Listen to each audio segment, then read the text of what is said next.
I've been using an app in the last 5 years, and I believe it's one of the big reasons why we've been able to grow so fast with our advisory firm. And when I say fast, I mean just a few years ago, in 1 year, adding $10 million in new assets under management per year was a really great year. Now, today, it's 2024, and two advisors are doing that in a month. Not long ago, a subscriber reached out to the channel and asked, what's your tech stack? What's the most useful technology as he's getting his firm started? And I shared one app that made a huge, huge difference for us at Streamline Financial. And it actually surprised him because it's not an advisor focused app, but this is the key to creating an ideal advisory business, at least for us when we started to proactively market and try to attract people to us versus us going out to attract other people. So I'm going to share what the steps were and how to use this app. And then the best part is that this app is free. So think about getting a pen and paper or something to write down or draw with, because this is going to be helpful. By the way, I'm Dave Zoller. This channel is here to really share the successes and some of the failures that we had at Streamline so that hopefully you can speed up the success rate and then also avoid some of the losses that we've had that got in the way. Before we get into this app and how it's helped us, the number one thing that was the first step was defining our ideal business. And the only way to know what our ideal business is or was is to write it out, right? Is it a specific revenue number? Is it a certain number of clients, maybe? I know advisors who have $1 million in revenue per year, but they're working 80 hours per week and they're stressed out of their mind and their family life is suffering as well. And now, maybe that works for them, but it's not an ideal life for me and not an ideal business for me. So if you're working 40 hours per week and you're doing things that you hate, is that really an ideal business? You get to decide what makes the most sense for you. Or possibly is a dream business the one where you spend most of your time on things that you love doing, that you're great at, and that give the biggest benefit or value to your business? While everything else is handled by the rest of the team. That sounds a little bit better for me. So here's a list of questions to think about as you're starting to define your ideal business. And you can pause it here. Let me share my screen, take a snapshot, or come back to this at the end of the video and answer these questions yourself. Then step two after this is decide what you love to do and what you're actually good at, right? Let's take an example and move to this step two, which is finding out those things those two things that I just mentioned. It might be helpful to look at the 6 parts of the business.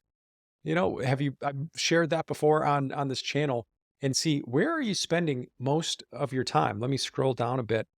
This is the main 6 parts of the business. A lot of times this side is the external and this is the internal parts of the business. But think about this question. Where am I spending most of my time? That's one. For many of us, it's going to be in the client service department, right? It's helping our clients. And a lot of us, not on because of choice, we're in the operations side, or we're filling out the paperwork. We're doing a lot of the admin work. But take a guess, print this out or write it out on a piece of paper. Think, I'm working maybe 50% of the time here, 20% of the time here. Maybe I'm doing a lot of marketing and not seeing results.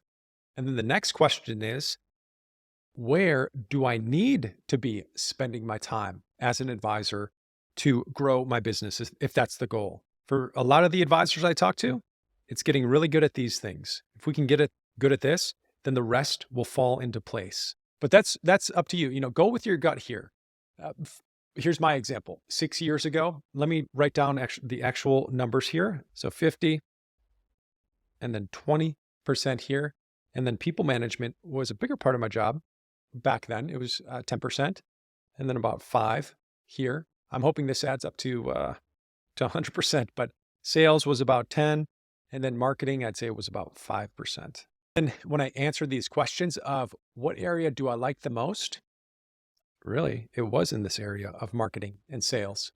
It was identifying valuable services. It was communicating that value. And at the time, we were hiring incredible advisors. We've got incredible advisors. And when I looked at our advisor group, who we've got, it's CFAs, it's CFPs and RICPs, all these people who were, if I'm being honest, they were far smarter than me. They were much better advisors than me.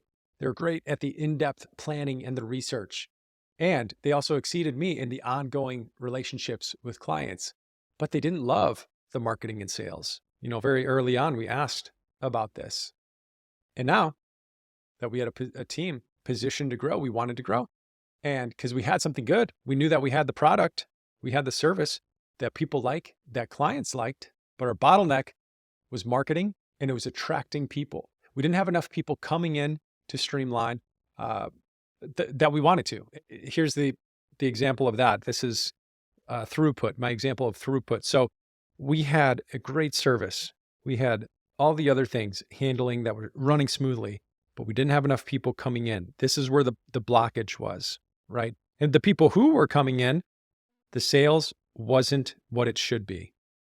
They didn't understand the value and they weren't becoming clients. So this became the focus. And I dedicated about an hour a week to it in the beginning, 2 to 4% of the week. And it turned out I liked it and I was good at it and it provided massive value to the firm.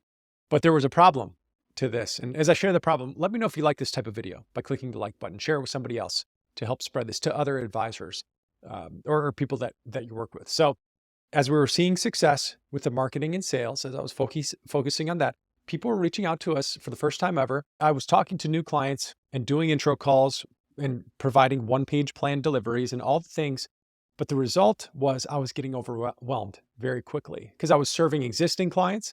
I was handling the operational duties, some of the people management, and the other owner duties that just are, about. You have to do all the things, but it was too much. And I knew I needed to spend more time on marketing and on the business, but I couldn't find the time to do it. I was the bottleneck to the growth. Now here's where the app came into play. It helped me clearly identify exactly where I was spending my time and where I should be spending my time if we wanted to scale, if we wanted to grow. And then I'll share the marketing strategy for how we're getting 60 to 100 prospects per month. But the app, it's simple and it's free. And for me, it was called the Toggle Time Tracker. And at that time, I used it for about 2 weeks and it took about 10 minutes a day, I'd say maybe 10 to 20 minutes a day to find out exactly how much time I was spending in each one of these 6 areas. And I evaluated what was the best use of time and what was the worst use of time. What were the $1,000 per hour tasks? And then what were the $20 per hour tasks? And Toggle or any time tracker, it helped me identify what I should be doing more of, what I should be doing less of, so that I could spend more time on things that I love and things that I'm good at and have the biggest impact and getting me closer to that ideal business that I envisioned. So here's an example of how it looks so that you can just get an idea. And again, you'll be able to, with the free app, you'll be able to make whatever projects you want. But here's one from just the other day of, time spent on writing, time spent on ownership. This is different than the 6 parts of the business. How much in client work here, client meeting, and then actual new prospects, and then some of the operational stuff. So it helps you create you just insert it or it automatically categorizes it. And then you kind of get a dashboard to see where you're spending time. It was just eye-opening to see where I was actually spending time. It was so helpful. So for you, at the end of each hour, log what you did, label it accordingly. And then at the end of 2 weeks, you'll have a summary and what percentage of time you're spending in each one of these areas of the business, if you're doing the 6 areas of business, and then identify what are the things that you don't want to do anymore, the do not do list. And here's a video on that to understand that.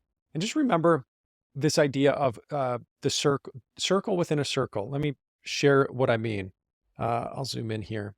Jan Sullivan showed me this, and this is at the beginning of trying this. You will identify the things that you love doing, that you're good at, and you'll only have a certain number of minutes or hours that you could spend on the things that are fascinating and motivating to you. And that's okay. Spend the time doing it.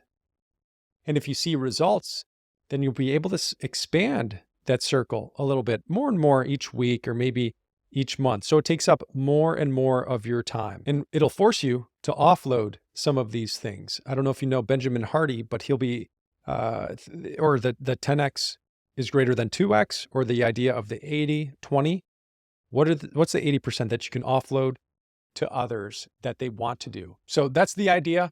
And then here's the marketing video on how we grew from 0 when we did 0 marketing to then 60 to 100 prospects per month. Check that out. And then look for these videos too that are worth viewing. And if this was helpful, give it a like, and then I'll see you in the next video. Take care.